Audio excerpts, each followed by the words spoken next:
샬롬, 하나님과의 친밀한 관계 가운데 거하시는 하루 되시기를 소망합니다. 함께 나눌 말씀은요, 민수기 30장 1절에서 16절이고 2절과 16절 읽겠습니다. 사람이 여호와께 서원하였거나 결심하고 서약하였으면 깨뜨리지 말고 그가 입으로 말한 대로 다 이행할 것이니라. 이는 여호와께서 모세에게 명령하신 규례니 남편이 아내에게, 아버지가 자기 집에 있는 어린 딸에 대한 것이니라. 아멘. 하나님은 이스라엘 백성이 하나님과 약속을 맺을 시에는 반드시 이행해야 함을 말씀하십니다. 하지만 당시에는 여성의 경우 하나님과의 약속을 맺을 수 있는 권한이 아버지나 남성에게 있었습니다.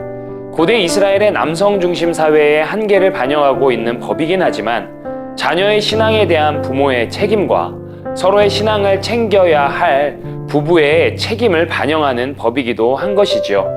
남성의 책임 아래에 있지 않은 과부나 이혼한 여성은 약속의 주체가 되므로 하나님과 맺은 약속을 반드시 이행할 책임이 그대로 주어지게 됩니다.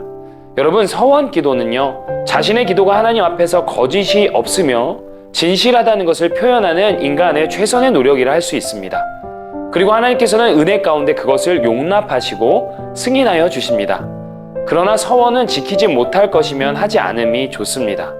성경은 서원 기도를 하고 약속을 안 지키는 것보다 차라리 서원 기도를 안 하는 것이 낫다고 말씀합니다. 예수님께서도 지키지 않을 서원 기도는 하지 말라고 경고하시죠. 하나님을 온전히 신뢰하는 성도라면 어떤 서원 기도가 문제가 아니라 진실하고 정결한 믿음의 고백을 드리는 기도가 더 맞겠다 할 수 있습니다. 신실하신 하나님께서 우리의 작은 신음에도 귀 기울이시고 응답하시는 신실한 우리의 아버지 되시기에 그렇습니다. 아울러 오늘 본문을 통해 한 가지 더 발견되는 교훈은 분명히 신앙은 하나님과 나와의 개인적인 관계에 기초하지만 가족이라는 은혜의 울타리를 우리에게 주셔서 서로의 신앙을 체크하게 하시고 챙기게 하시고 돕는 책임과 의무를 주셨다는 것입니다.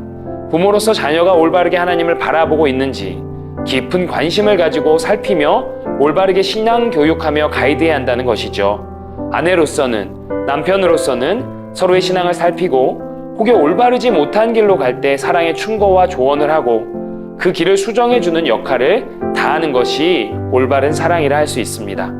아울러 하나님을 섬긴다는 빌미로 가정이나 사회 구성원으로서의 의무를 소홀히 하지 않아야 한다는 것도 말씀하시는 것이죠.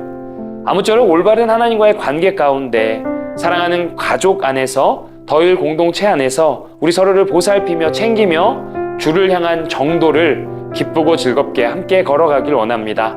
저와 여러분 우리 모두 그러한 자들 되기를 주님의 이름으로 축복합니다. 여러분은 참 소중합니다. 샬롬.